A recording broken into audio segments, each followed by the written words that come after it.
We're going to talk about a certain saint today, children. He's a special saint for Ireland, and he has his own day when we all celebrate and we have parades. Do you know what his name is? Very good, children. Well, who'd like to tell the men from the television all about St. Patrick? Come on now, children.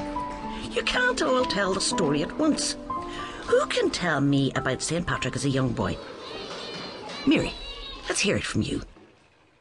And so they were going to this place called France this day, and they saw this little boy playing near the sea, and so they said, oh, that fella would be a good walker, we'll grab a hold of him. And so they grabbed the hold of him and they put him on the ship, and they sold him to this man named Michael, and this man named Michael took him. And he said, I don't know what he gave him, but then he said, go up to that mountain and mind all them lambs and sheep and cows and all for me. And so poor Patrick went up and he minded them. And every night and every day and every morning he said over 100 prayers to God. And when he'd be afraid in bed at night, he'd pray to God that he wouldn't be afraid. And all them prayers turned him into a saint. And so he thought he heard a voice saying, come down, Patrick, get up, Patrick, there's a ship waiting down there for you to go back to France. And so he went down and he said to the man on the ship, the captain, he said, will you let me on? And the captain said, where's your money?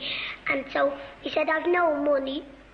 And so he said, well, then you're not getting on. And the Lord said, you're not getting away with this. Do you mean it's on poor Patrick? And so the Lord let a big storm off and the boat was rocking and rolling and all.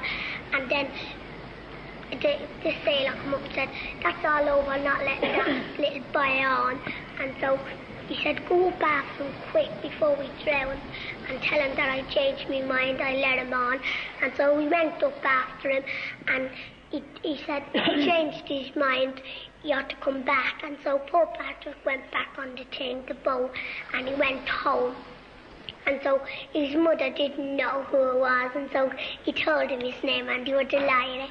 And so they thought he was lost because there was no guards, there was no papers or anything, no speakers to tell you, and because if you were lost over here, there was real wireless to tell you or something. And so they made this best meal for him, and so he was at the meal and he said, I'd love to be a priest, will you send me away to a college? And so they said, yeah, we'll let you go away. And so he went away to the college, even though you're smart, it takes you 7 years to be a priest. And so he went away to the college, and this night he was a priest, and then he was picked for a bishop. And so he wasn't going to sleep this night, and he thought he heard a little kid saying, come back, Patrick, and tell us about God.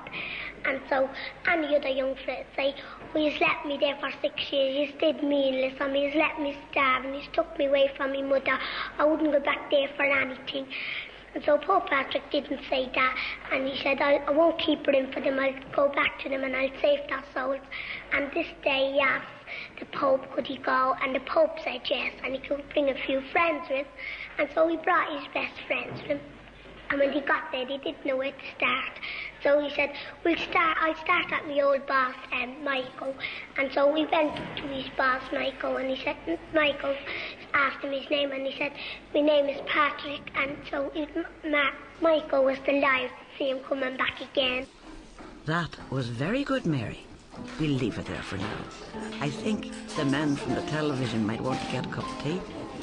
Off you go, children. You can go out for your break now. 15 minutes only now, and then I want you all back in here. They're really enjoying this, you know. They'll be queuing up again next time you're here.